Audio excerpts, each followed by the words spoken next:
Pour comprendre WebOMind, il faut effectivement faire un peu d'histoire de la data science et de l'intelligence artificielle sémantique chez Weborama. Donc, on va remonter dans le temps et on va commencer il y a un peu plus de 10 ans, quand on a commencé à s'intéresser au traitement automatique du langage. Donc en français, TAL, en anglais, peut-être plus connu, NLP, Natural Language Processing.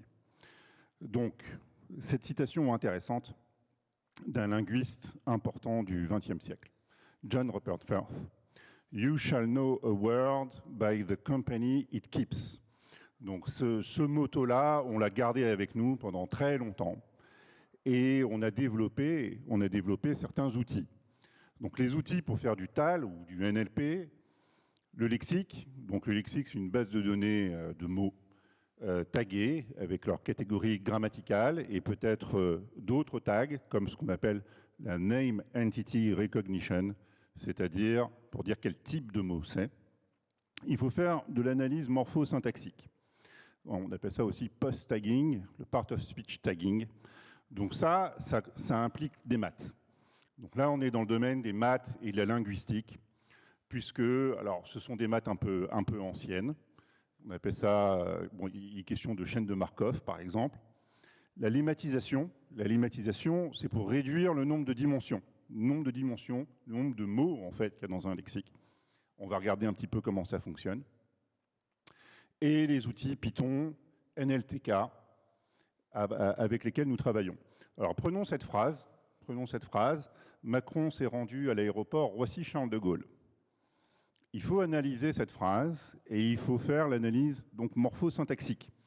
L'analyse morpho-syntaxique permet de reconnaître les catégories grammaticales.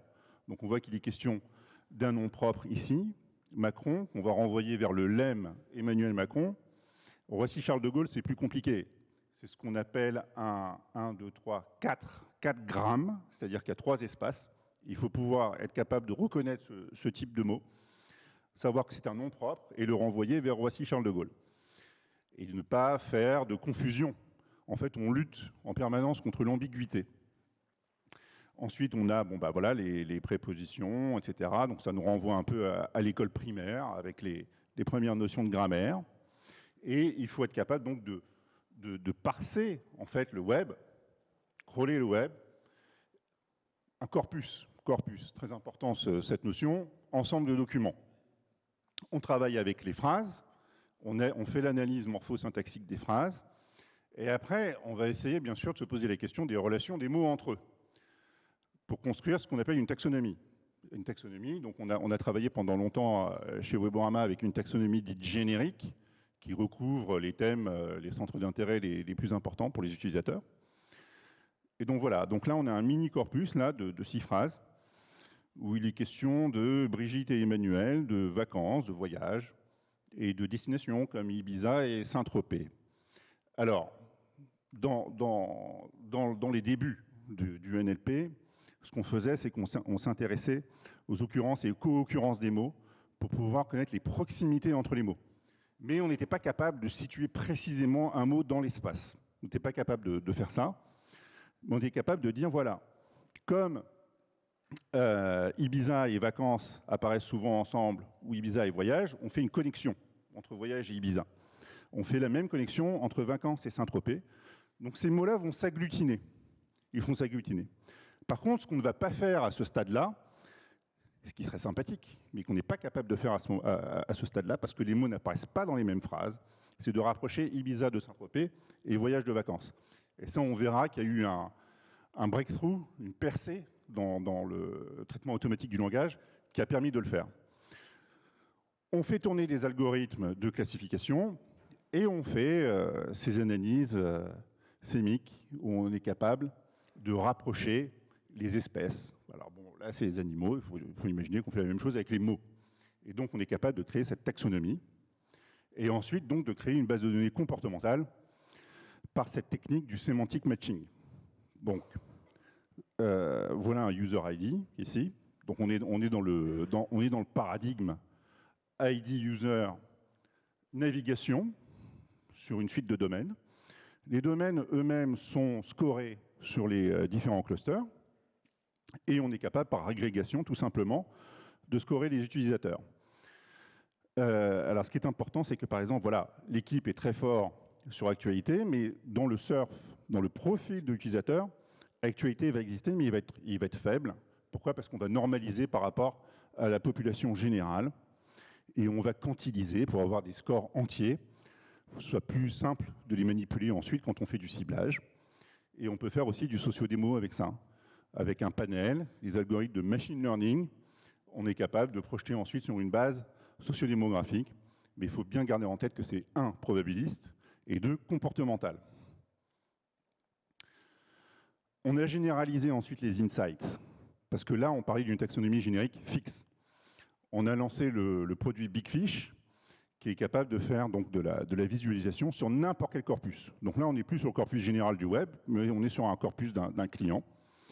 Et on est capable de ressortir des entités nommées et de faire des choses en utilisant maintenant des softs de machine learning un peu plus fins, de sortir des mots beaucoup plus précis comme American International Auto Show, par exemple, vous voyez.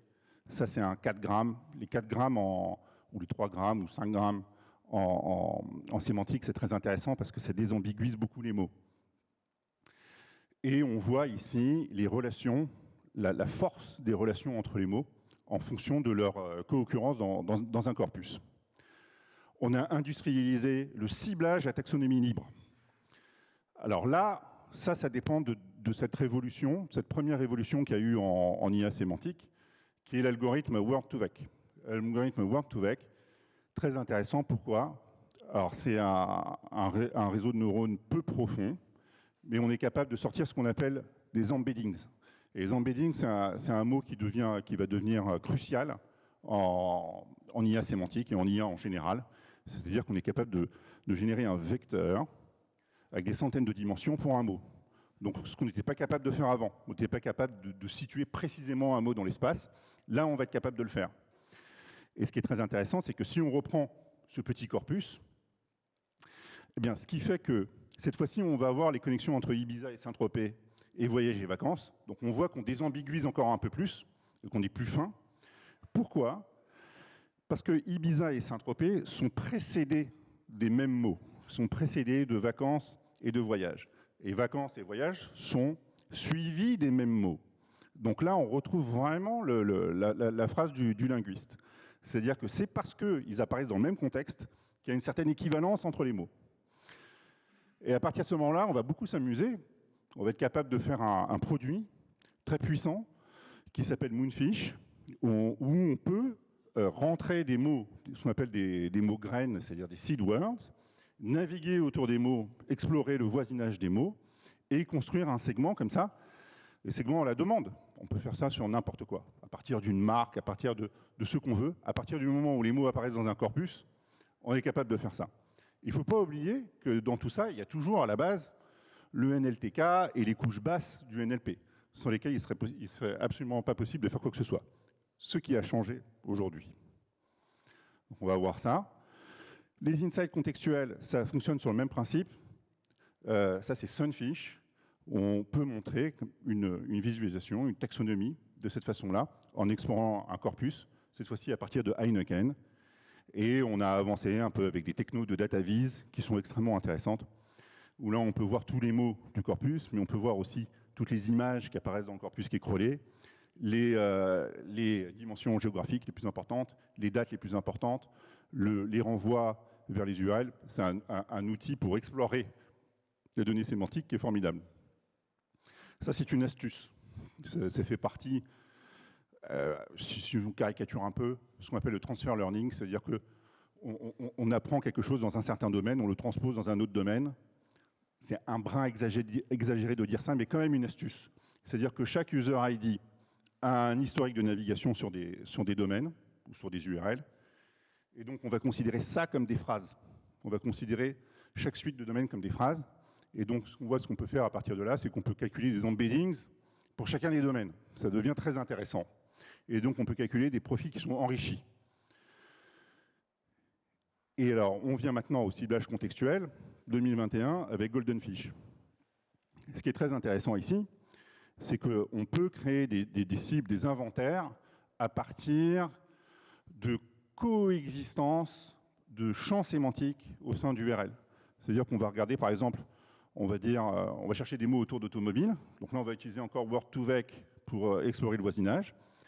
Et écologie, par exemple, ou hybride, les thématiques hybrides.